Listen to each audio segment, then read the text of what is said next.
Hey everybody, what's going on? It's Bobby, and we are back, this time talking about a smartphone that is going to surprise you once again. Now, this company last year sort of just threw the market into a little bit of a blitz because, you know, last year we had the Snapdragon 845 phones out there, a lot of flagship, $1,000 plus, almost $2,000 worth. Everyone's going, wow, phones are getting expensive. Then a company came around, they said, hold my beer. Let me show you what we can do with the Snapdragon 845 at a price of $299. That company was Xiaomi, and they came out with the Pocophone F1. Now, this is what we would call the budget flagship phone. Snapdragon 845, it had a good amount of RAM, it had a good display on it, decent cameras, $299. And this phone sold very, very well. This year, Xiaomi's back. Once again, telling these other companies, hold my beer. You want to charge $1,000 plus for a Snapdragon 855? Ha! I'll put it in this phone for 600 Singapore dollars. This is our review of the Xiaomi Mi 9.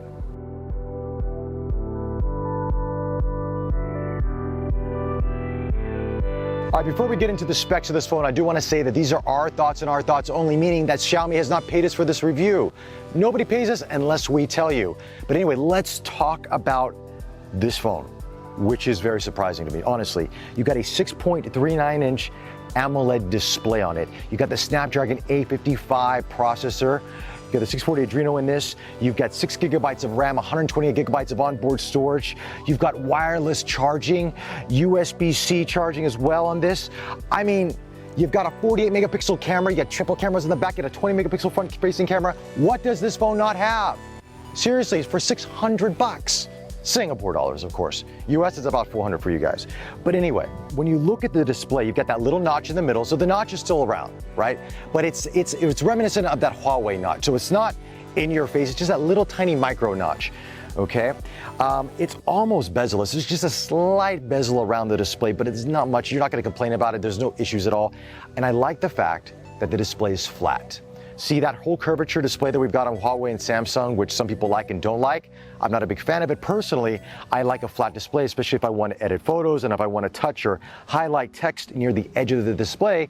I can do that on this without having my fingers slip off and not grabbing the selection tool because of the curve. So I appreciate that, Xiaomi.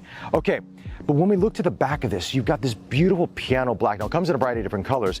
I got the piano black with me, which is, again, it's that black. It's like that, kind of like that chrome black look. It's not a pitch black, but it's a chrome black color to it. It's kind of like a dark gray. It's reminiscent of that Mate RS, that Porsche design Mate RS from the Huawei. It looks like that color. It's really classy. I love the color of it. It's a fingerprint magnet, definitely is, but they come with a silicone case inside the package for you, which is roughly the same color as this back, so it all works out beautifully. Then moving to the side of it, you have one button on the, I would say, left-hand side, which is for Google Assistant, or you can program it to be whatever you like. You've got your volume buttons as well as your power button on that. Otherwise, it's really simplistic on this. You got 2 speaker grills at the bottom of it, but sound only comes out of one. That's how all the smartphones are these days, really, but no qualms about it. The sound still sounds really good with this. But what else? It feels highly premium in the hand. This does not feel like a 600 Singapore dollar phone. I mean, I would put this up to the other flagships out there and you would be saying, I don't really see much of a difference. They could be charging more for this. But anyway, let's talk about the performance of this. 855 Snapdragon. That is the latest on the market. It flies. There is no hiccups in this phone. It's smooth as butter. The UI, it's got this Xiaomi UI to it, this Mi UI, which doesn't bother me so much because while it is a skin on top of Android Pie, I would say it doesn't feel half-baked. It feels like it's really part of the system. I like the icons. I like the simplicity of it all. Of course, you can update the themes and change the icons as you wish, which with a lot of these phones, you can do that nowadays. But out of the box, it's not too bad. Has a little bit of that Samsung S10, Galaxy S10 look to it, with a little bit of that Xiaomi and Huawei look to it. So it's kind of taking all a little bit of pieces from everybody and making it their own, and no issues with that. Now, talking about the display for a second here, we also got to talk about how you unlock this phone. There's 2 different ways. You have face recognition, which is not the most secure way. It's just basically like just taking a photo of you and using that. Or you have the under-screen fingerprint reader to this as well. Now, this is the one that's very similar to other brands on the market out there. Is it the most secure? I don't know, but I'm not a I'm not James Bond. No one's trying to break in my phone. It works for me, so I have no issues with it. So yeah, it's secure. Now, another part of this phone that is also in the flagship level is the triple camera setup on this. You have a 16 megapixel wide, you have a 12 megapixel zoom, and you have a 48 megapixel standard lens on this. You have 2x optical with 10x digital zoom. I mean, that's flagship level. Now, one thing you do not have on this is optical image stabilization. But if you're shooting out in daylight like this, you're not gonna have an issue with that. And also, if you're shooting at nighttime, you've got AI to help you out with that as well, and you also got night mode. But for the most part, it works relatively well. Wide angle looks great. 48 megapixel, there is actually a specific mode inside for 48 megapixel mode. So you can just tap on that and shoot it, or you can do it shoot in pro. But for the majority of your shots out there, you're gonna be around that 10 megapixel range, because that's usually how these cameras work. They're never really truly 48 megapixels when you wanna do portrait mode or night mode or any of those sort of different artistic shots. It always kind of, reduces the file size because of the processing power. But if you want 48 megapixel mode, you can do it. Now, one thing you're gonna notice about this camera is that the colors come out really saturated. Like if I'm shooting this greenery right here, it looks like it's synthetic here. It's like a bright green. Skin tones look good. They look much warmer, which is great if you want to look tanner. Like I always want to look tanner, so it looks great for me. But I would say that you do need to look at blues and greens and reds because they will really pop.